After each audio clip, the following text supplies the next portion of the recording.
بسم الله الرحمن الرحيم الحمد لله رب العالمين وصلاته وسلامه على نبيه الصادق الأمين وعلى آله وأصحابه بر الميامين ومن تبعهم بإحسان إلى يوم الدين وبعد من malamai da kuma sauran ɗalibai 'yan uwana ina muna gaisuwa ta addinin musulunci. Assalamu alaikum wa rahmatullahi wa barakatuhu.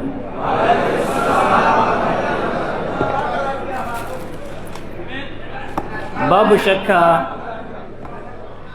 an samu raunin karatu da kuma raunin himma yayi magana gaban manyan malumma, ga kuma taro na manyan ɗalibai sakkwatawa jikokin shehu. To abu ne wanda yake mai matuƙar wahala, babu shakka dubi da irin malaman da suke damana da kuma hannuna. To amma alhamdulillah ina godiya da Allah maɗaukin sarki da yasa na taɓa halartar karatu inda babban malaminmu, baƙonmu, mai wa'azi faɗin Najeriya da duk inda harshen Hausa ke kai ko kuma ake iya magana da harshen Hausa, Dr. Abdullah Gadon Kaya.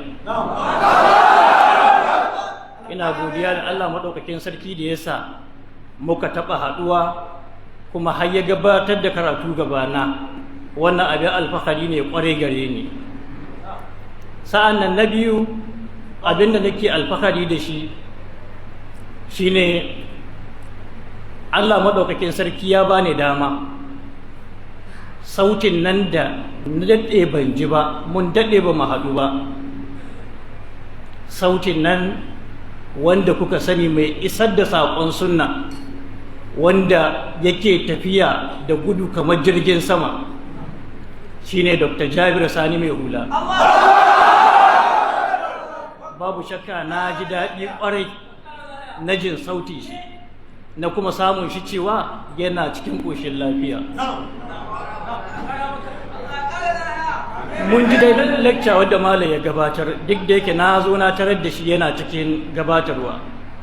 Ya karantar da mu hadisin Jurayj, wanda ke karantar da mu yadda ya zamo wajibi ga kowane musulmi ya mu'amalanci iyayen shi.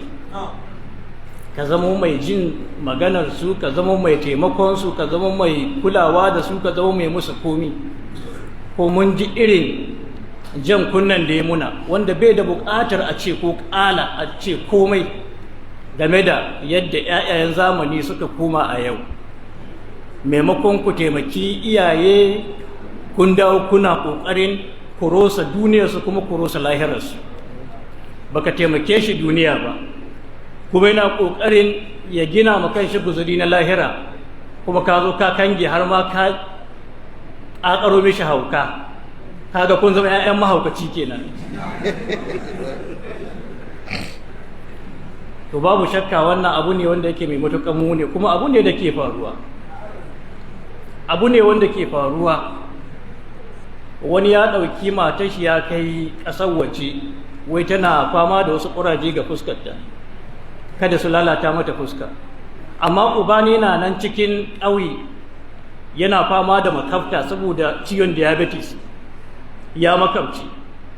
Mahaifiyar shi na nan tana fama da hawan jini, ita ma tana bisa ga wani yanayi na bainal mauti wal hayat. Ya kyale su nan cikin asibitin ƙauye, da ƙyar ake buga mai ya tura 7,000 10,000, amma matar shi na can an yi biza, an ɗauki har da abokan rakiya an je da ita Dubai asibiti domin a duba fatarta tana da ƙuraje ga fuska. Kuma ɗan musulmi wanda ke alfahari da musulunci. Kunga wannan babu shakka ba ƙaramin ci baya bane. kuma ba ƙaramin abin alawadi ba ne. Don haka malam ya riga da ya gabatar da bayanai waɗanda sun gamsar kuma sun wadatar. Abinda kawai zan ce shine in kunne ya ji to jiki ya tsira. Mun ji abinda malam ya faɗi, don haka da an koma gida a fara aiki. Tsofaffin kayayyakin nan nata ka wanki, ka goge, ka gyare, ɗakin ta ka gyare, komai nata ka kula da shi. In tsofan yana da shi ma ka yi tsaye a kai, ka ga cewa ka kyautata musu gabanin mutuwa ta zo ta ɗauke su. Ya zan ka mutu da su suna waɗanda suka yarda da kai. Annabi sallallahu alaihi wasallam ya ce uba shine ƙofa mafificiya ta aljanna ga kowane mutum. Mahaifin shi alwalid awsatu abwabil janna, mahaifi shine ƙofa madaukakiya mafificiya daga cikin ƙofofin aljanna wadda ke ga mutum. Don haka in ka so ka gyara ƙofar, in kuma ka so ka tozartar da ƙofar. Don haka yan uwa musulmi a yi ƙoƙari a kiyaye.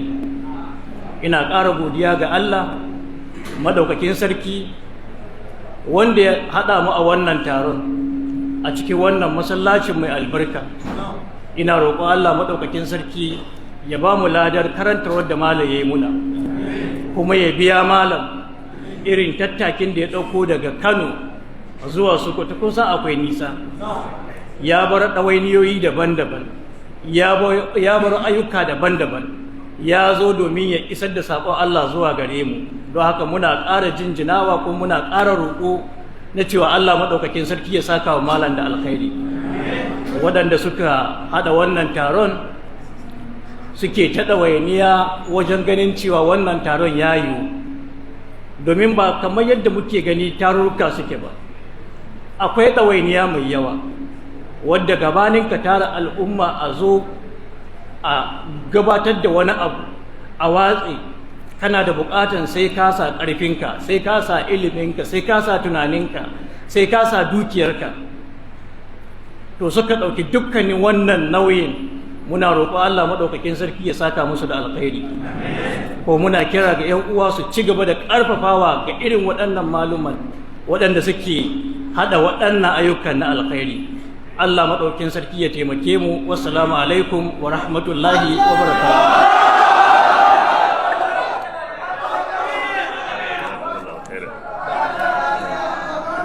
Jazakumullahu khairan. Dr. Jabir mun gode da wannan taliki. Allah ya saka ma da alkhairi. Malam Bashir Allah ya saka da alkhairi, kuma Allah ya ƙara ma lafiya da dogon kwana a ci gaba da wannan abin da ake yi na faɗakar da mutane da kuma karantarwa. Mun gode sosai. Kafin mu karkare akwai wakilci na fada sarkin mai martaba mai alfarma sarkin musulmi. Akwai dan malikin sarkin musulmi yana tare da mu. Ya zo ya dan gabatar da kalma ɗaya ko biyu. Dan malikin sarkin musulmi sai da wa honorable wannan zai zo daga nan honorable ya amfani da wannan. Allahu akbar. Sai amfani da wannan take da kuwa ana suna da yana kasa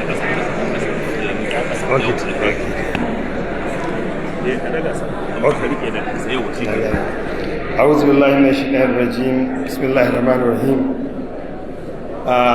Jama'a muna godiya ƙwarai da gaske ga mayan malamanmu da suka zo wannan al'amari a nan birnin Sokoto. Muna godiya ƙwarai da gaske da fatan Allah madaukakin sarki ya saka da alkhairi bisa ga muhadarin da aka gabatar. Ubangiji Allah shi mai da kowa gidan shi lafiya. Allah ya tabbatar mana alkhairi. Assalamu alaikum. Dan maliki mun gode Allah saka da alkhairi. Kafin minka abun magana ga MC kalmumance gobe muna da wata bakan damiyar muhadara ko wa'azi wanda taska ta uku insha Allah cikin taskokin da muka gayyato da Kano zai gabatar mana shine Malam Alƙasimu Hotoro.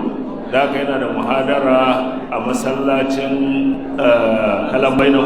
Kalambaina a masallacin takwaran wannan masallaci da ke Kalambaina da maraice karfe 4:30 insha Allah.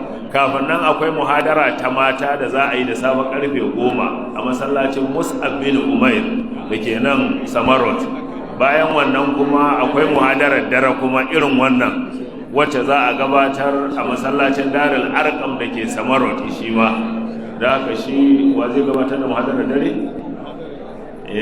Muhadarar safe Aminu Daurawa ta mata, muhadarar maraice Malam Kasimu Hotoro, sauran muhadarar dare ta ce masu ta maraice da Malam Daurawa? Ok, to ta safe